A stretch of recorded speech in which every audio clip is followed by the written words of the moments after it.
So in this video, we're going to be talking about exploded configurations within an assembly. An exploded configuration gives you the capacity to take an assembly file and actually take it apart a little bit and show some of the parts that are associated with that assembly, and then be able to iterate some of that into a bill of materials. So all these things are related. First of all, you're going to take your assembly, you're going to take it apart a little bit. You're going to be moving some of these items around in order to show how it's put together and be able to easily identify some of the components that might be in your assembly.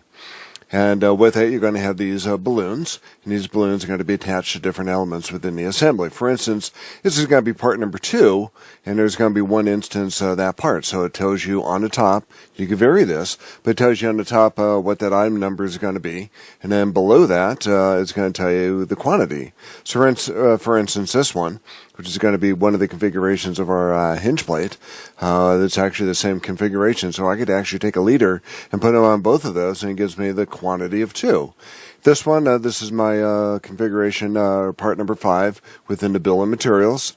This is going to be the 5-1 over here. It starts with an item number, it gives you the material in here, as far as hinge plate front left configuration, and a part number in there, and then the quantity is going to be 1 in there. That actually corresponds over here. But the neat thing about these balloons is you could take this item over here and move it over here perhaps, and notice this is not going to say item number 5 anymore.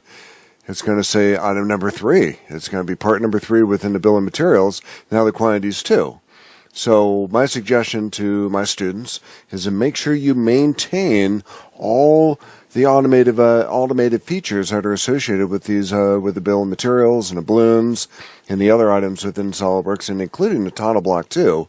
Because when you put something like this together and you're trying to manually update everything, you're going to make mistakes. It's going to take you a long time, and it's going to look bad, ultimately, in the long run.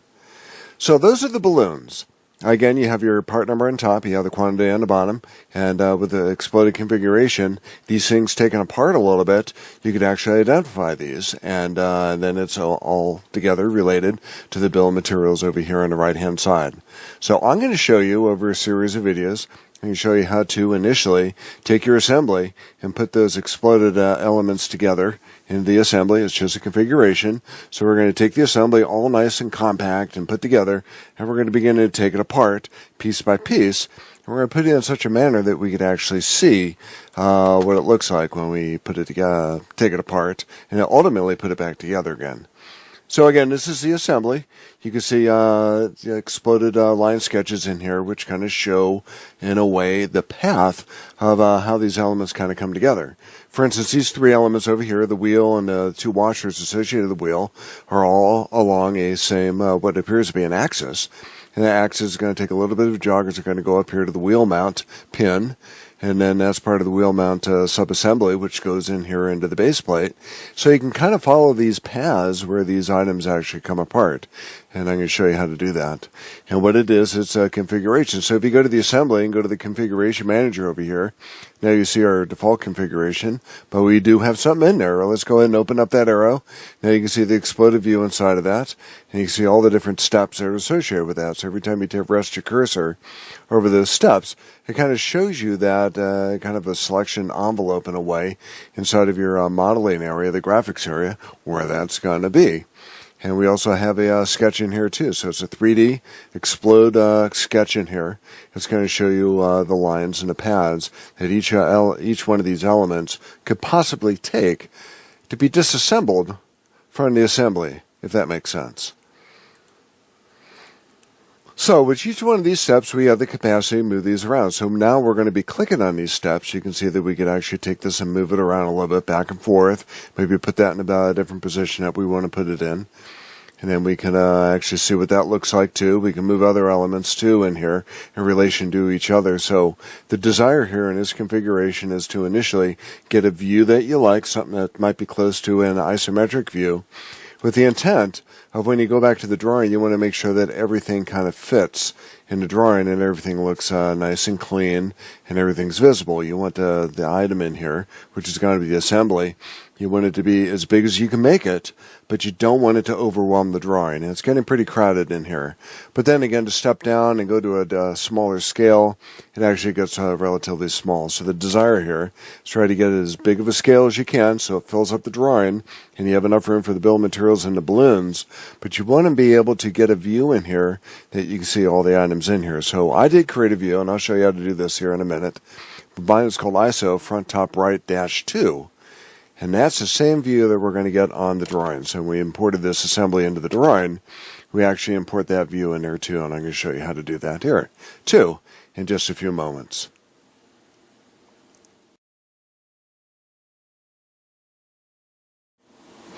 Okay, so let's start our explode configuration in our assembly by going to a drawing. So I take the liberty of opening up a drawing file, and now I want to go ahead and insert this assembly within the drawing file. So let's do this. Let's go up to View Layout, and let's go to Model View. We're just going to pick one view in here. We're going to put in our assembly as we have it in here. And we're going to go to the blue arrow over here, and what we want to do is kind of pick perhaps one of the isometric configurations in here, which is going to be that guy. Then we're going to go to the green check mark. We could actually scale this up, and let's do that first. So let's use a custom scale. Instead of 1 to 4, let's go and do 1 to 8. Or 1 to 2, whatever's going to fill up the drawing. So that's going to be actually pretty close. So as you can see a little bit, it's beginning to interfere with the title block down here. It's going to interfere with the border a little bit up top too, unless you condense this a little bit. But let's do this. Let's go back to our assembly. Let's go ahead and create a view that we think might be a little bit more conducive to maybe showing us a little bit better and maybe providing a view that all the components actually fit in. So I'm going to kind of reduce the distance, like between this area up here and this area down here. I also want to make sure that in the drawing I have enough room for the bill of materials. So perhaps something like that. And the way you do this is you go to the space bar, and it gives you your views. But now you can go up here and you can actually create a view. You can do a new view. And when you do that, it's going to ask for a description. Let's go ahead and do that. Oh, there it is, off here on a different page. I'm going to call this ISO dash front top right -02. And I can do this all in capitals too, by the way. So we're going to do this. ISO for isometric, and then dash front top right, and then dash, we're going to make that 2, as opposed to the other isometric view, which might consider to be number 1. And we're going to go to OK. So let's go ahead and close that out, and let's go back to our drawing. And let's actually click inside of that view, and now we can actually pick the view that we want. So we could do dimetric and trimetric in here, which is kind of a hybrid of the isometric view, which is 1 unit off in the front, top, and right view. But trimetric would imply that in one of those directions, you're going to be off by 3. So you're going to look at it from a little bit different perspective. And kind of take a look to see what that might look like. Here's trimetric, there's dimetric, and now we're going to go to our ISO modified view, number 2. We're just going to go ahead and pick that. So we're going to go to the green check mark. Now we have that in place. Now we can go back to our assembly and actually begin to explode this.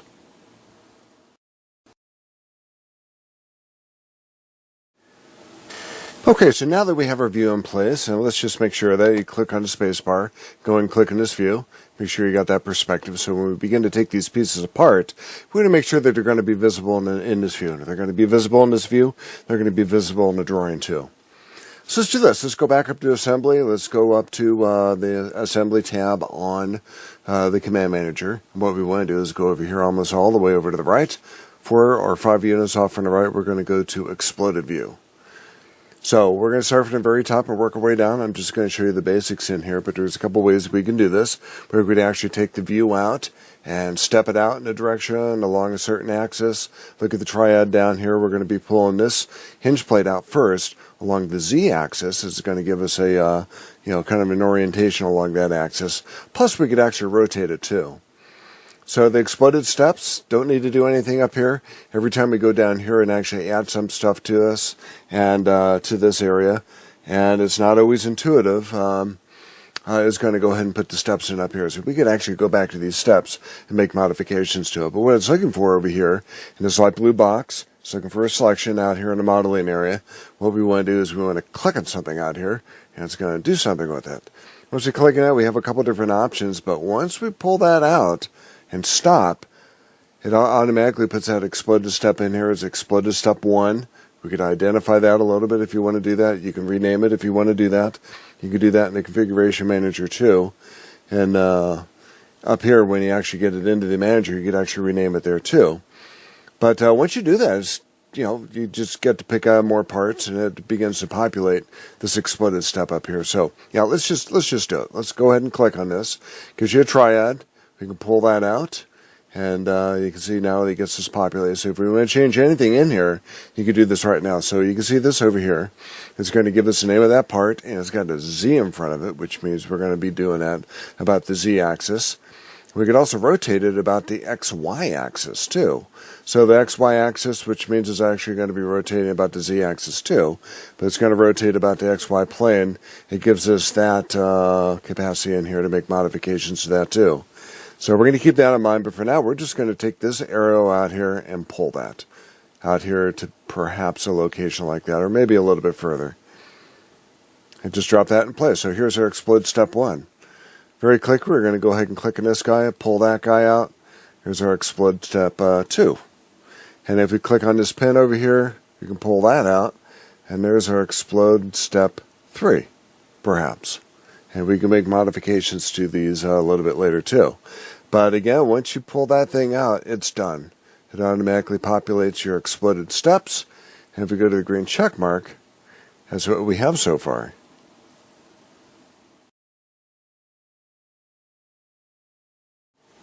Okay, so we got those first couple steps in here. Let's go ahead and take a look at our drawing and see what that looks like. If we were to tag over here, you can see that in the drawing everything seemed to be updated.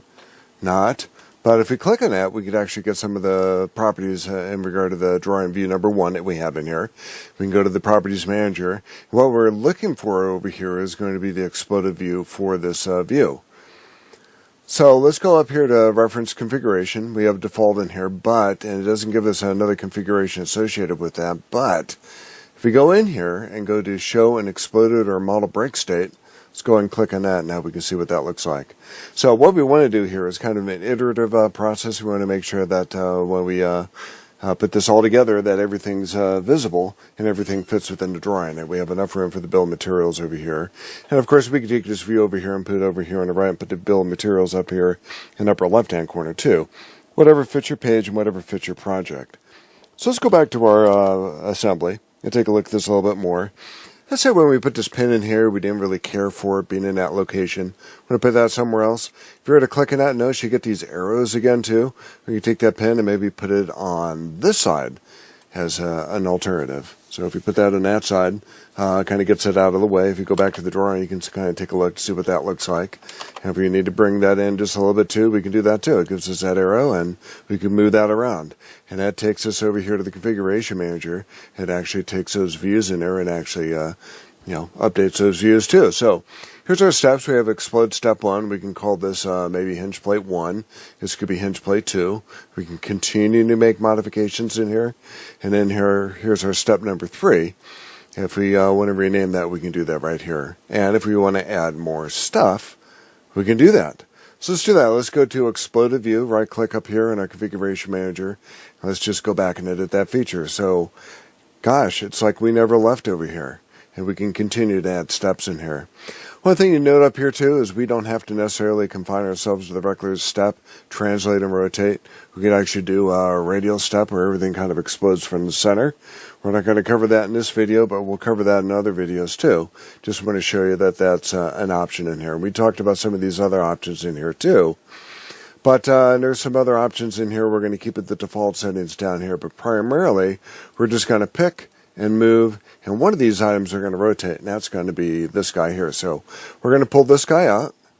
We're going to take that arrow and pull this off in this direction. And just to make this a little bit more clear, now we're going to rotate it. So if you were to take that, our explode step 4, we're going to go ahead and click on it up here and make modifications up here. We're going to go ahead and rotate. We're going to not reverse the direction. We're going to actually type in a value in here. And you'll get a wheel in here in just a moment. Let's go ahead and take that and maybe make it maybe 60 degrees and see what that does. And it doesn't do a whole lot. So we're going to go back to Explode Step 4. Let's go ahead and choose the part we want to rotate. And let's go ahead and put in maybe another value of 30 in here. Let's go ahead and grab that a little bit. See, there we go. There's that wheel. So what we want to do is we want to make that more vertical than horizontal, or maybe at some other angle. So once we do that, and again, back to Explode Step 4, let's go ahead and grab that arrow and grab that again. And once we move that around, it looks like we get that wheel back. And once we get the wheel back, then we can go down here and actually put in a value. So maybe 80 degrees would be good. And that makes it almost vertical, but it also makes it fairly easy to see and fairly clear. Everything's kind of boxed in here. Nothing's at some weird angle. And because it's at that orientation, nearly vertical, we can put in more stuff. We can actually pull some more stuff out of our assembly and actually begin to populate this area with our exploded items. So let's go and go back to the green check mark and go back to our feature manager, and let's go back to our drawing and see what that looks like. If that looks good, we're ready for our next step.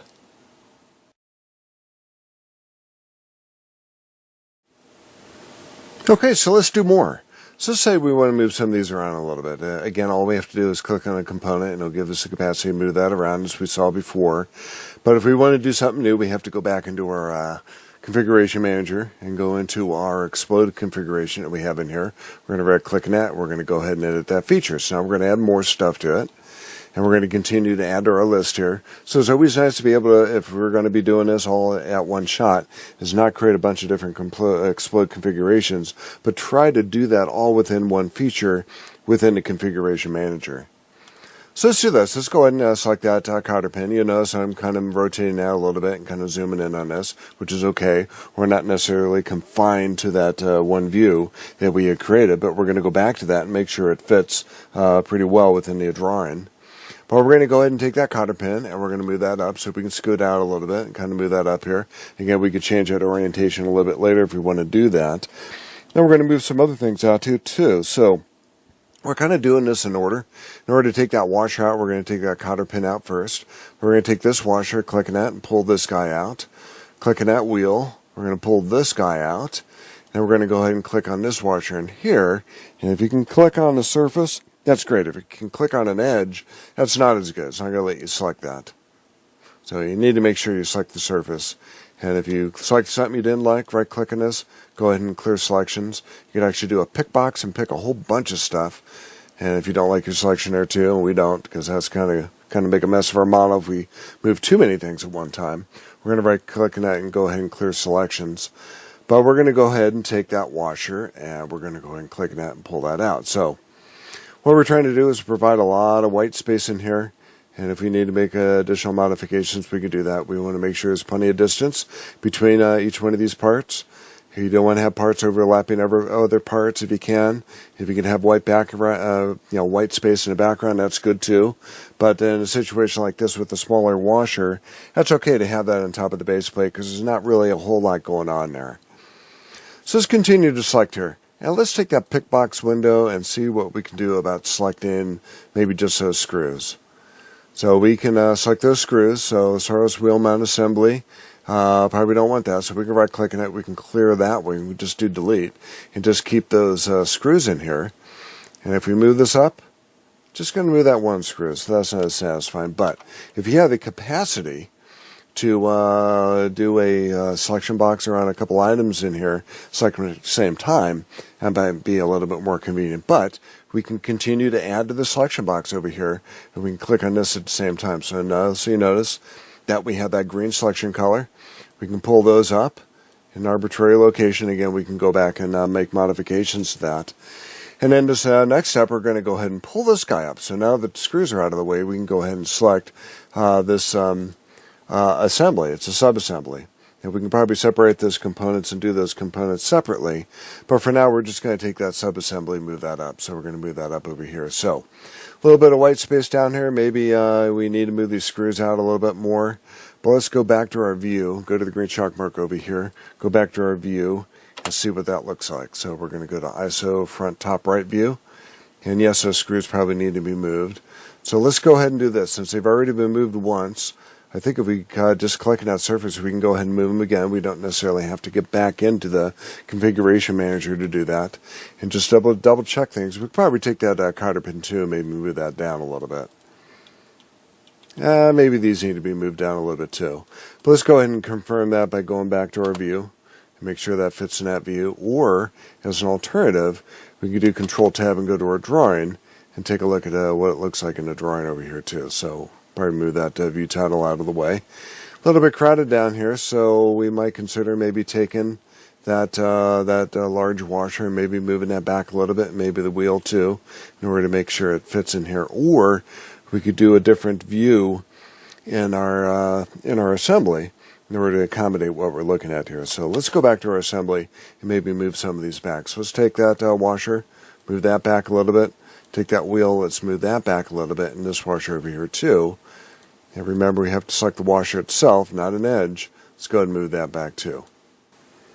So I saw an extra arrow on that washer when I tried to move it, and that may have created an extra step. We can go ahead and check that out later and maybe delete that if we need to. But we're almost at the point where we can include those exploded line sketches. So that just about wraps things up here in our exploded view. Next step is going to be our exploded line sketches, but let's have a little bit of fun before we leave this. If we go over here to our configuration manager and go ahead and open up our exploded view number 1, and we can rename that too if we want to do that. We have a couple different choices in here, including smart explode lines. We're going to cover that here in a little bit. Kind of gives you a preview of everything that could be configured in regard to the line sketches we're going to put in later. We'll cover that later. But if you're right-clicking this, there's 2 items in here that we can make note of. One of them is called collapse, which in a way is kind of like a suppress feature. If you click on collapse, it collapses, and everything's kind of grayed out as if it was suppressed. Or we can explode it, and it kind of blows out. Or there's one more option in here, and that is to animate the collapse, which is kind of fun. So if we do that, it's just going to go back and forth between, being suppressed or unsuppressed, or exploded or collapsed. And it's going to do that by way of this animation controller. So, starting from the left to the right, you'll probably recognize a lot of these symbols up here. You have a start to go back to the beginning, or rewind, fast forward, go to the end, pause, stop. Save animation, that's kind of cool. We'll go into that here in just a moment. Playback mode is normal. If you want to do that, it just goes from the beginning to the end.